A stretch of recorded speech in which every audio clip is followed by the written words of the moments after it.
when I go through the story and I, think about the young John, yourself, with your father. Right. Is it true that, the first time you met your father, you were 8 years old? No, that's not true. Because he was gone for a few years? What was it? Well, always met my father. I used to visit my father. Meaning he was in jail. Did you guys go visit or no? My first birthday, my father was doing a year in Riverhead. He was doing a larceny bid in, I think, auto theft bid, rather, in Riverhead. He did a year there. That was my first birthday. He was there. And then he came home for a brief amount of time. And then he went back in. In 1968, he got the hijacking charge. So I was 4 years old at that time. He went in and he came out in 72. So he did 4 years on the hijacking charge. So if you want he came home in March of 72.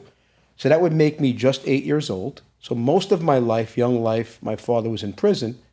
But like I said, I mean, I visited him regularly. My mother was dutiful. She was loyal. She always took us. She would pile us in the car.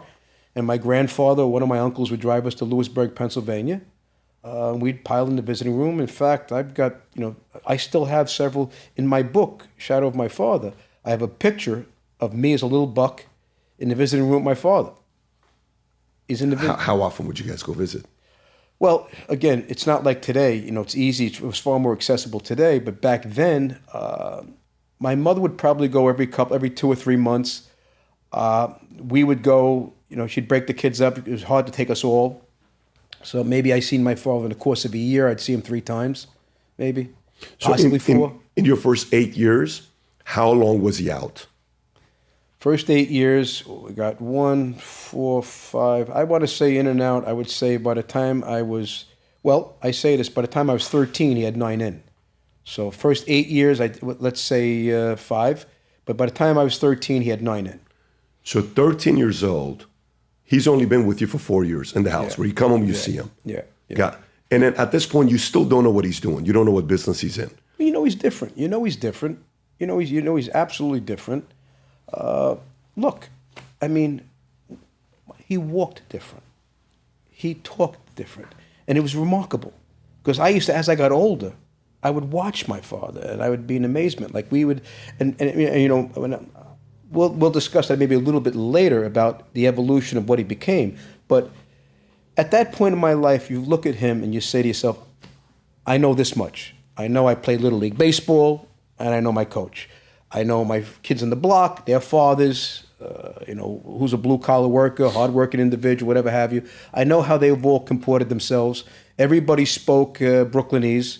We all similarly spoke. But John was different. The first day he came home, when he came home from Lewisburg, he was different. Brown Lincoln Continental. That's what he came home. He had a chocolate brown Lincoln Continental. The car pulls down the block, pulls in his driveway. We live in a row of row houses. Second off the corner, little green awning, simple house. And he gets out of the car. He's got a light brown mock neck, chocolate brown suit with a matching overcoat. And he gets out of the car with jet black hair. And I've described it in my book. It was Tony Curtis with muscles. He came out of the car and he looked and he just surveyed the area. He got out of the car. He shot his jacket. He fixed it, looked down. He saw him. I waved to him. And he just walked like he owned the place. Like he never saw the house before because we moved there from South Brooklyn when he went to prison. So he found the house okay. He drove himself home, found it, parked his car, saw me, walked up the stairs like he always was there, like he owned the place, literally, so to speak. So in watching him and watching his mannerisms, watching how my mother deferred to him, look, he was different than my friends' fathers, that's for sure. That much I did know. So that's the foundation. And then as you get a little older, also, Pat, you become more perceptive, okay? People gossip and say, your father's in prison. No, my father's not in prison. My father's at a military camp, and he's in a construction aspect. They have to build things there. Oh, yeah? Okay. And then you evolve more and more. You become more and more. When was the first time you realized he is really in prison? How old were you? I would probably say... Maybe it struck me as a little odd, when I was 8 years old. At 8 years old, got it. Yeah. It's kind of like a Santa Claus element, right? 7 years old, and 8. I turned 8 in February of 72. He came home in March. And around that time, you understand, because he's coming home, and you start putting the pieces of the puzzle together. You know, listen, we don't give kids credit. The kids today are a lot smarter than we were because they're stimulated by computers and everything else, and far more in interaction in that respect. But they don't have the personal skills that we have in personal interaction. But they're literate. They read so much. They can hit a button, true or not true, and they can find almost anything they want to find. But you start to put the pieces of the puzzle together, and you come to an understanding that everything's a little different here. That makes sense, because even back, I mean, there's not internet. It's not like you're on TikTok. John Gotti, you know, is back in.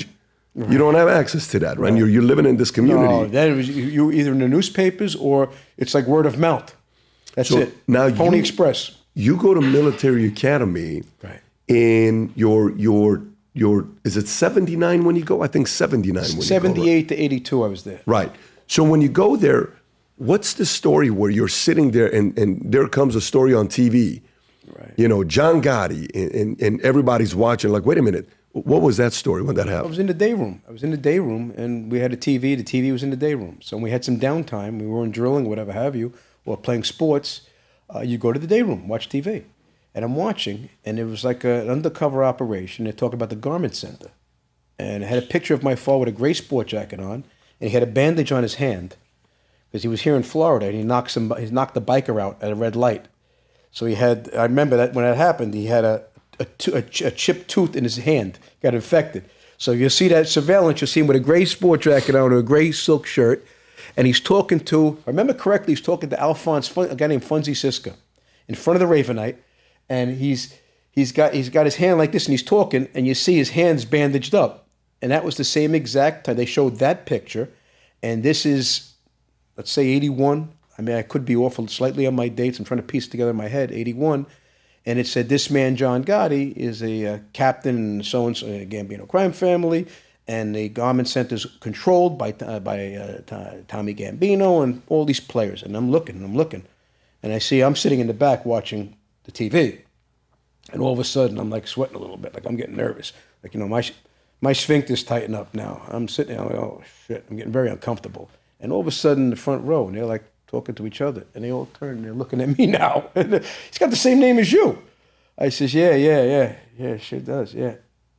The other guy says, another one of the cadets says, oh, I saw him here. Gotti, he was here with you 2 weeks ago. Yeah, that's my father. And all of a sudden, everybody got quiet. You know, everybody got quiet and they're watching the TV. And I'm like, oh, God, please. Like, I'm counting the seconds till this ends. This program's got to end now. Wow. You know, I'm counting the seconds here. And that was really like, now I became educated, okay, so to speak. Now you're educated, okay? That's the point where you become educated. You're going to think I'm crazy when I tell you this, but the last 13 and a half years, I've been working on my first fiction book to write, ever. Fiction book to write. And while I finished this book, a year ago, I got the strangest phone call about one of the characters in the book where the guy wanted to meet with me, and he read the book. And afterwards is like, wait a minute, am I the villain in the book? This is a story about a character named Asher, who is half Armenian, half Assyrian, whose father was involved in the Iranian Revolution, linked to Savak, working with the Shah, that they escape, and he gets recruited to a secret society. Well, when you go to the secret society, it's been around for a couple thousand years. They've developed some of the craziest leaders of all time. And they test you. There's unique tests that they have at the society where they test to see your emotional mental toughness. One of the tests that they have is very rigorous. It's purely mental. Of course, there's a physical one, but one is mental and emotional. If you're Armenian, if you're Syrian, if you're Persian, this is a book you're going to be reading and saying, holy moly, this is the kind of stuff you talk about in here? Yes. If you're somebody that's fascinated by history, this is a book for you. Characters. There's a technology that this society, secret society, builds where you go into a vault. I won't spoil it for you. When you go down, they have a technology where you get to sit down and watch and have a 3-4 hour conversation with Tupac. You can set up a debate between Karl Marx and Ayn Rand. Karl Marx is in the book, who wrote Communist Manifesto. Ayn Rand, who wrote Atlas Shrugged, is in the book. Marilyn Monroe explains the concept of seduction and sex in the book. When you read the book, it's about development of the next leaders in the world and how they do it and how they've been doing it for many years. And it's also about how to prevent the end of civilization and how this organization goes about doing it. So I've never written a parenting book before, but if I ever wrote a parenting book, this is the closest thing to it because it's all mindset, a lot of crazy stories. Again, 13 and a half years. Trust me, I told myself I will not publish this book until I sell my insurance company and I'm fully disconnected from it, where it's no longer my responsibility 100%. When you read this, if you're a creative person, if you like fiction books, if you enjoyed Atlas Shrugged, or if you enjoy Divergent, if you like books like that, I think you're gonna enjoy reading this book. It's the creative side. Business books is very easy. Here's how you do it. Here's how this how it works. This is very creative. If you haven't placed your order yet, now you can order it on Simon & Schuster, Amazon. I'm going to put the link up below somewhere here, maybe even in my profile. Go order the book and read it. I've never written a book where I can't wait to read your reviews to see what you think about this book. So I'm going on this wild journey, and we have some plans with this book here. If you support the things that I work on, I would appreciate you going and reading the book, order the book on Amazon, and then post a review. If you enjoyed this video, you want to watch more videos like this, click here. And if you want to watch the entire podcast, click here.